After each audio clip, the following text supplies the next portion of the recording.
बिस्मिल्लाहिर्रहमानिर्रहीम।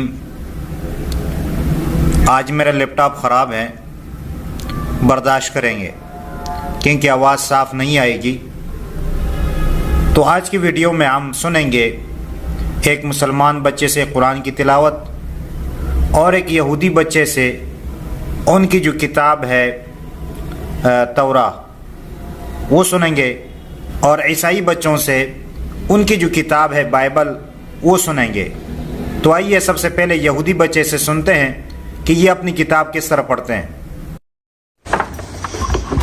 ואלה תולדות יצחק בן אברהם הולידת יצחק ויהי יצחק בן 40 שנה וקחתו רבקה ואספסו אל הארמי מפדן ארם אחויס לבן הארמי לא לאישה ויעתר יצחק אל אדוני לנוכח אשתו כי עקרה היא ויעשר לו אדוני ותהר רבקה אשתו וישרצצו הבנים בקרבה ותאמר אם כן למה זה אנוכי ותלך לדרוש את אדוני।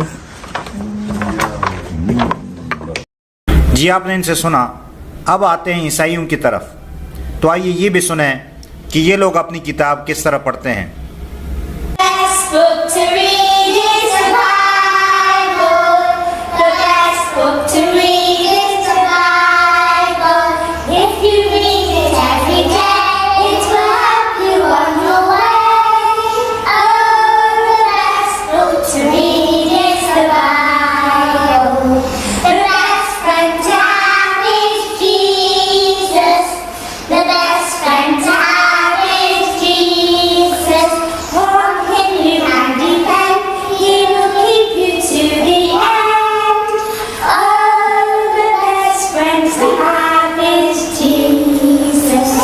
जी आपने ये भी सुना। अब आते हैं मुसलमान बच्चे की तरफ कि मुसलमान बच्चे की तिलावत सुनते हैं कि वो कुरानी करीम को किस तरह पढ़ते हैं। तो सुनिए और फिर अपना तफसीरा कमेंट्स की सूरत में दे दीजिए। अऊज़ु बिल्लाहि मिनश शैतानिर रजीम वअशरक़तिल अर्दु बिनूरि रब्बिहा ववुदिअल किताबु वजीअ बिन्नबिय्यीन